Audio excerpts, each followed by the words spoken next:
शिरोळ तालुक्यातील शिर्टी ग्रामपंचायतीच्या वतीनं पत्रकार बैठक घेऊन गावातील विकास कामांची माहिती देण्यात आली। शिर्टी गावाचा विकास साधत असताना शासनाच्या विविध योजनेतून माजी खासदार राजू शेट्टी, आमदार राजेंद्र पाटील यड्रावकर, माजी आमदार उल्हास पाटील, श्री दत्त शेतकरी सहकारी साखर कारखान्याचे चेअरमन गणपतराव पाटील यांच्या नेतृत्वाखाली निधी उपलब्ध करून अनेक विकास कामं पूर्ण करण्यात आली आहेत। ग्रामपंचायतीच्या पदाधिकाऱ्यांनी शासनाकडे सातत्याने पाठपुरावा करून जलजीवन मिशन योजनेअंतर्गत पाणीपुरवठा योजना मंजूर करून घेतली आहे।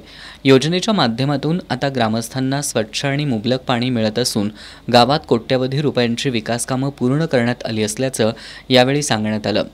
गावाच्या विकासासाठी प्रसंगी रास्ता रोको करून विकास कामं मार्गी लावली आहेत। यामुळे शिरोळ घालवाड फाटा ते महावीर नगर आणि तिथून शिर्टीपर्यंतच्या रस्त्याच्या कामाला मुख्यमंत्री सडक योजनेतून निधी मंजूर करून आणण्यात आलाय। या रस्त्याचं काम युद्धपातळीवर सुरू आहे। गावामध्ये एक गाव एक गणपती या उपक्रमासाठी प्रयत्न करण्यात आले। प्रत्येक महिन्याला सार्वजनिक स्मशानभूमी, मागासवर्गीय स्मशानभूमी, मुस्लिम दफनभूमी या परिसरांची स्वच्छता केली जाते। गावातील सर्व जिल्हा परिषद शाळा परिसरातील तरुण मंडळांना घेऊन स्वच्छता केली जाते। जनावरांसाठी वेळोवेळी लसीकरण आणि तपासणी शिबिर आयोजित केलं जातं असंही यावेळी सांगण्यात आलं।